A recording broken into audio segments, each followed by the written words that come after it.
Hey, this week, how Panasonic is using internet honeypots to improve IoT device security. A new Windows 10 ransomware threat. Hackable karaoke and walkie-talkies found by Which is the name of the company. Anyway, Linux bug opens most VPNs to hijacking. A new Office 365 provides detailed information on email attack campaigns. And Google confirms critical Android 8, 9, and 10 so-called permanent denial of service threats. In the expert commentary, we welcome Tyler Robinson, the Managing Director of Network Operations at Nisos, to discuss Sophos uncovering new versions of Snatch ransomware. All that and more on this episode of Hack Naked News. This is Security Weekly, for security professionals, by security professionals.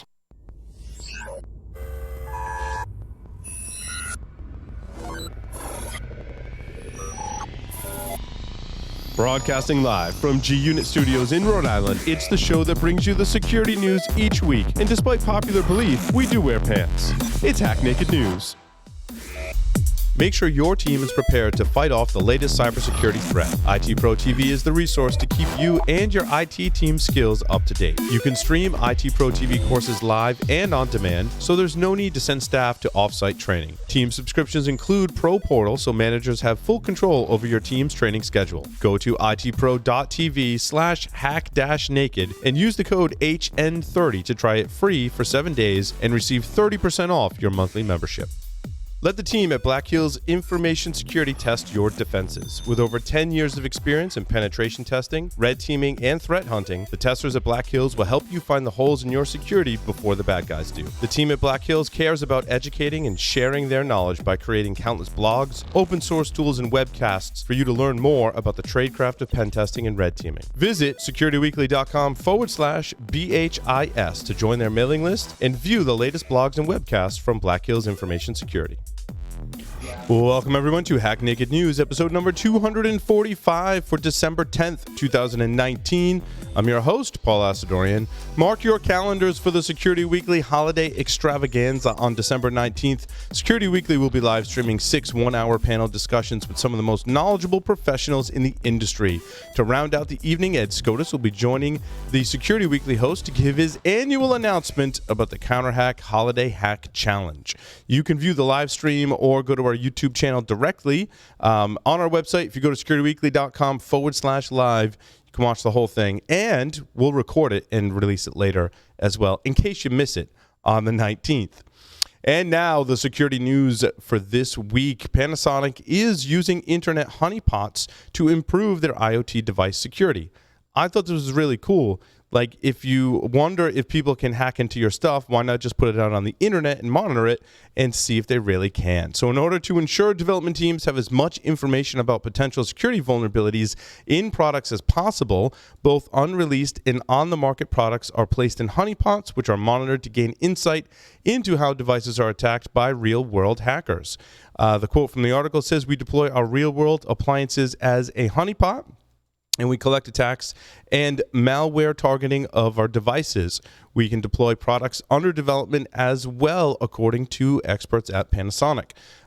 Their IoT threat intelligence platform has been active for 2 years, and in that time, the company has collected information on about 30 million cyber attacks and 4,000 kinds of IoT malware, all attacks that are targeting real devices put through the security tests. A new Windows ransomware threat examining claims of a potentially unstoppable vulnerability. Well, let's first clear up the very sensational headline. First off, this is a vulnerability in Microsoft's CFA, the controlled folder access. The idea behind CFA is pretty simple. If you haven't prevented malware from executing on the system, CFA can at least provide protection by thwarting the main thing that ransomware does, which is encrypt key files.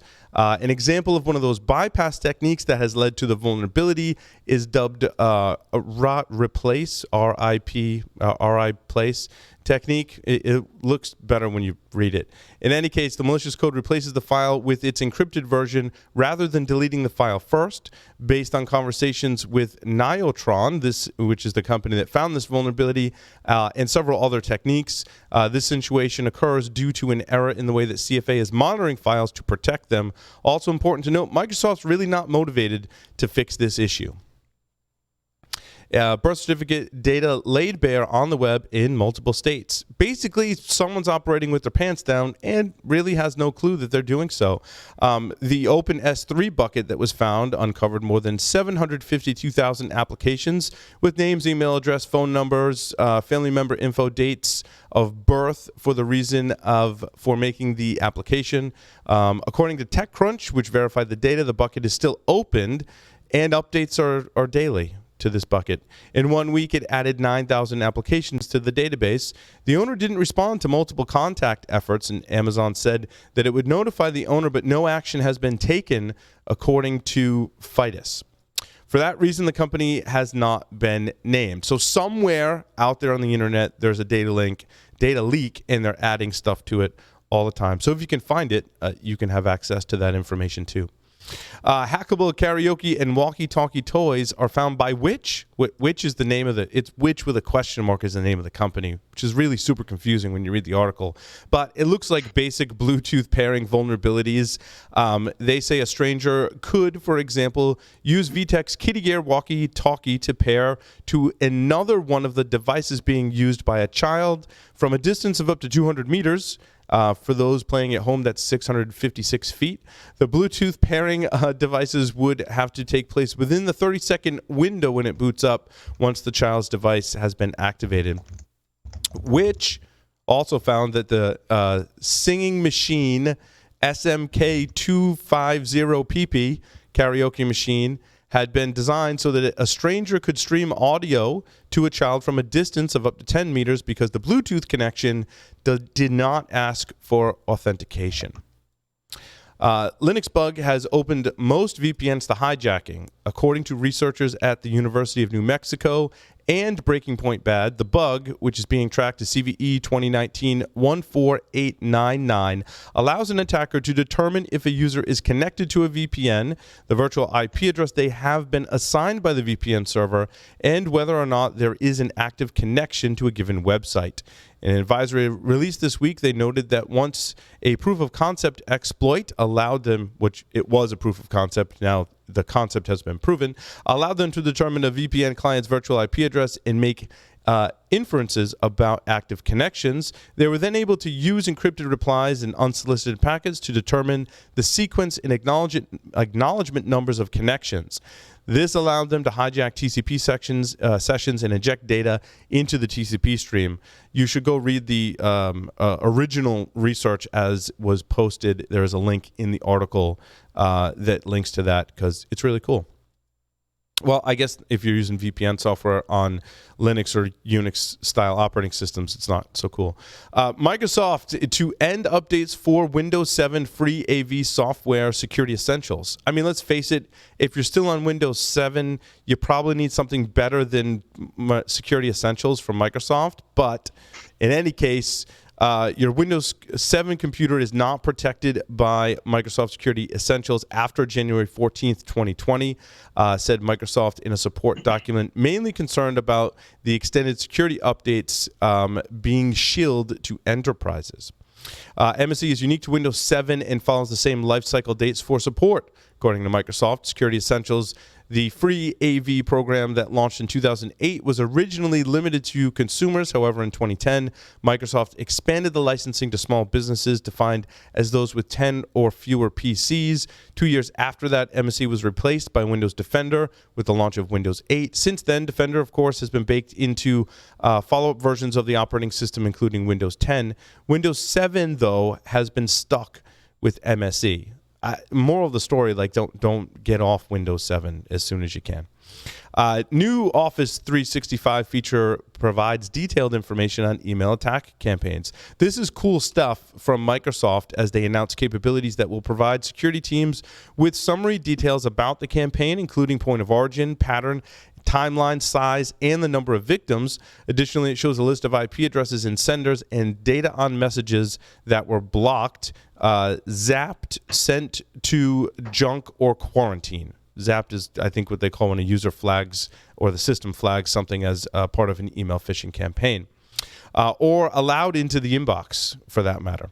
Campaign views will also include data on the URLs used in the attack. This information, Microsoft says, should help organizations more easily secure affected or vulnerable users, improve their security posture by eliminating configuration flaws, investigate related campaigns, and hunt and track threats that use the same indicators of compromise. Basically, from multiple emails, they can tie that back with the data that they have to a given campaign. Not 100% of the time, because nothing we ever say is 100% secure or vulnerable or exploitable, whatever. Anyway, the Snatch ransomware is pwned security using sneaky safe mode reboot.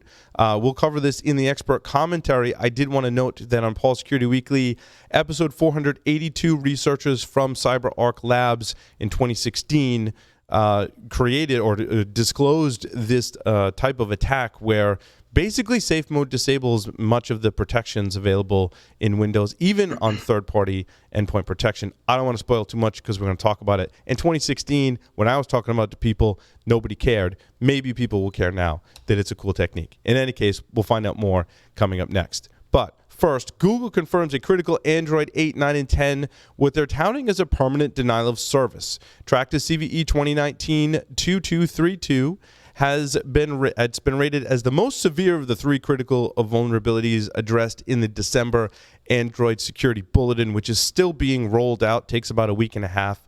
I have not gotten it on my phone yet, so don't send me the Java payload or whatever it is to trigger this, because that would suck. The official NIST, National Vulnerability Database, description of the vulnerability says that the improper input validation in the handle run of textline.java could create a possible application crash. In other words, a maliciously crafted message could cause a denial of service to your Android device. Somehow that ends up being permanent. The source code and like the patch is all available out there, so attackers could probably pretty easily figure out how to exploit this. And again, these updates are still rolling out in the December Android update. In all Android versions, 8.0, 8.1, 9, and 10 are vulnerable. If you're not running a Google Pixel phone, your updates are going to be delayed even further. So good luck to you. With that, we'll take a short break and return with Tyler Robinson. Stay tuned. The question is simple. Have any of the systems on my network been compromised? The answer is harder than it should be. Enter AI Hunter. Active Countermeasures has automated and streamlined techniques used by the best pen testers and threat hunters in the industry to create AI Hunter, a network threat hunting solution that does the first pass of a hunt for you to identify systems that are most likely to be compromised and scores the results on a scale from 0 to 100. You can then research those systems in depth with AI Hunter. Focus your valuable time on the systems that need your expertise with AI Hunter. Sign up for a personal demo today at securityweekly.com/ACM. Welcome back to Hack Naked News. I'd like to welcome Tyler Robinson, making his first appearance on Hack Naked News. Tyler, welcome. Thanks, Paul. And today we're talking about a variant of the Snatch ransomware that is rebooting PCs into safe mode, which is awesome. Yeah, that's pretty it's pretty sneaky. Honestly, again, like you were saying, not really a new technique, right? Definitely something we've seen before, and honestly, it's not really that difficult. It does provide some interesting thought processes around, can this be used in offensive operations? Are there things that we can start to see for maybe potentially malicious exploit kits that are going to reboot into safe mode with networking? Maybe the installation or stage 0 happens at safe mode and the dropper just happens, right before that. So it does provide some interesting thoughts and some scenarios that I think attackers have already exploited and looked at. It's in a kit, right? Yeah, But it's this is interesting. I think when I was telling a bunch of my pen tester friends about this in 2016, they were like, that's cool, right? I'll keep that kind of in my back pocket, but right now I really don't need that because I can bypass endpoint protection all day long without rebooting into safe mode and running the risk of a user or administrator noticing that all of a sudden, PCs are booting into safe mode. Like that's kind of weird, right? You could potentially detect that on the network, but it does offer the attacker certain luxuries of, basically endpoint security software not getting in the way, and safe mode is what they found in 2016. Now, I don't know, like it's a cat and mouse game, right? I don't know what's transpired in that time. Maybe some endpoint protection companies are onto that. Who knows? Yeah, I think that's probably one of the main reasons why a lot of this malware is having to adapt and add these feature sets, right? It's getting to be much more difficult for the evasion piece and this cat and mouse piece, especially if you're offering a product that is commercialized. So, on the dark web or with inside of the criminal organizations, they're selling off this access or these kits or the ability to do the ransomware, the tools. And if you're selling a product, just like any other product, you have to be able to maintain it. It has to be able to function. And so getting around a lot of this new EDR and the capabilities and the protections that are there, they're having to get a little bit more creative, and something that's going to last a little bit longer is obviously safe mode. I think it's kind of an interesting path to take for longevity purposes. Safe mode does offer some very interesting things, but again, this applies a lot to the local system, right? If you're going to be in safe mode, unless they're using safe mode with networking, which it doesn't look like they're doing, and they're just encrypting the local data, then that obviously has its limitations. But again, I think this has a lot of potential for things like implants, persistence, some stage 0 stuff where you're not trying to deploy your regular toolkit with the all-watching eye of EDR, right?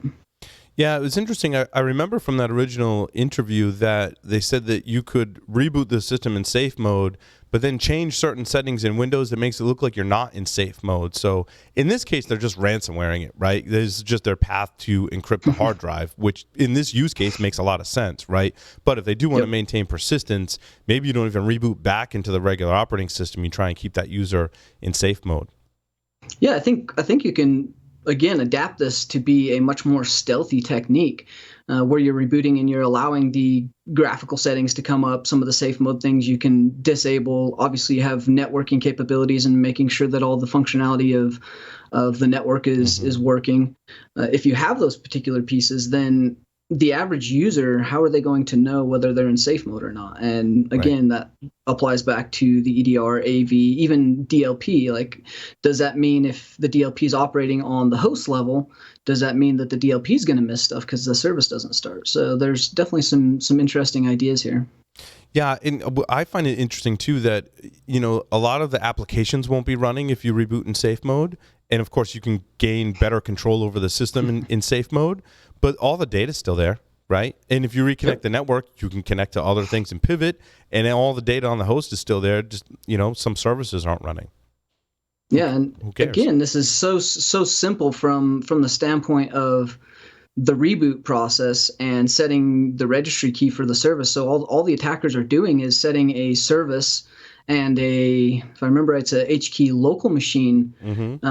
It's a service parameter that just says safe boot safe boot that allows that service to boot in safe mode. So again, there's nothing super crazy technical here to make this happen. And then, fix your BCD edit, reboot, and now you're off to the races in safe mode. So, now, I do need administrator access to set those registry keys and reboot it in safe mode? To reboot in safe mode, I'd have to check on that. But for the HKey local machine, yeah, definitely. You have to have administrator access. So again, it goes back to the principles of not letting that local administrator access out of control. Right. I think some of the arguments back then were, well, if I'm already admin, like I'm good, I don't need to reboot in safe mode. But I think like we've already established, a lot of the protections are really getting to be a pain in the butt. And if you want something that's going to be ubiquitous and just run regardless of what's on there, right? Why leak? Well, from the attacker's perspective, right? Why leak your sensitive tradecraft when you can save that for other campaigns? In this campaign, look, we're just going to reboot in safe mode. That's 85% effective or whatever, and so we're good. We're off to the races, right?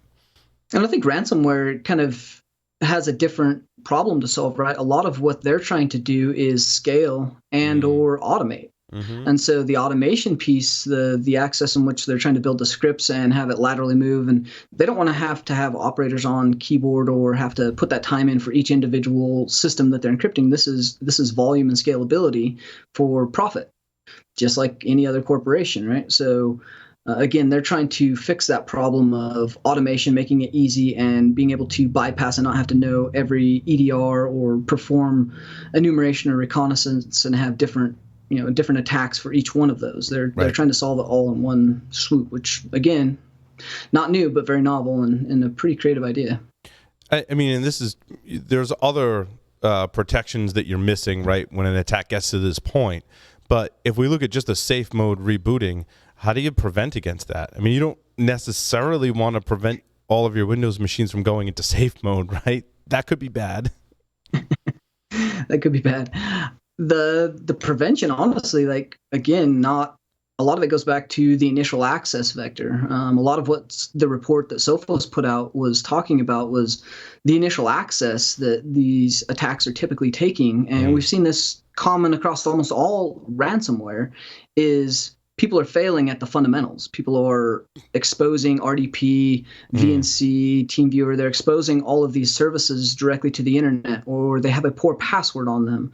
And these simple fundamental things that's how you get ants, right? That's the first start. So don't get the initial infection, which from a ransomware and automation standpoint, you're going to be the low hanging fruit if you are getting that piece. And then 2, really it goes back to the administration piece. Don't let your admin stuff out. Have good passwords, host-based firewalls for host-to-host communication. Why does your clients need to be communicating over SMB to each other?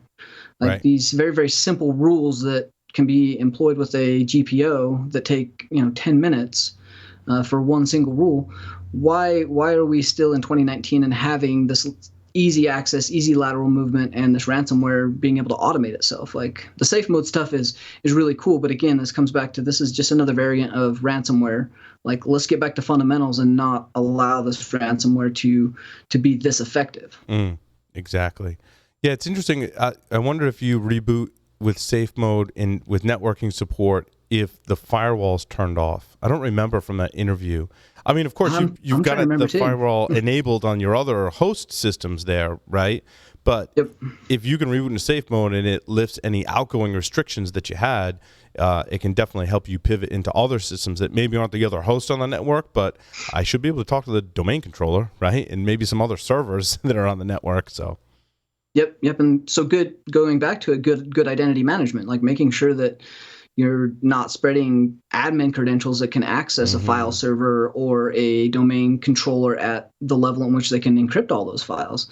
Like going back to identity management. And then, again, outbound rules, you can turn that firewall down. And I'm not sure if that's the case, but if it is, if you still have good host-to-host firewall rules and each host has their own, like the inbound one is the one that's going to be dangerous once you've got that initial infection. Right.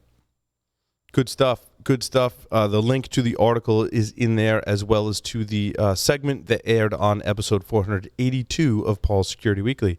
Tyler, thank you so much for coming on Hack Naked News today. Always a pleasure.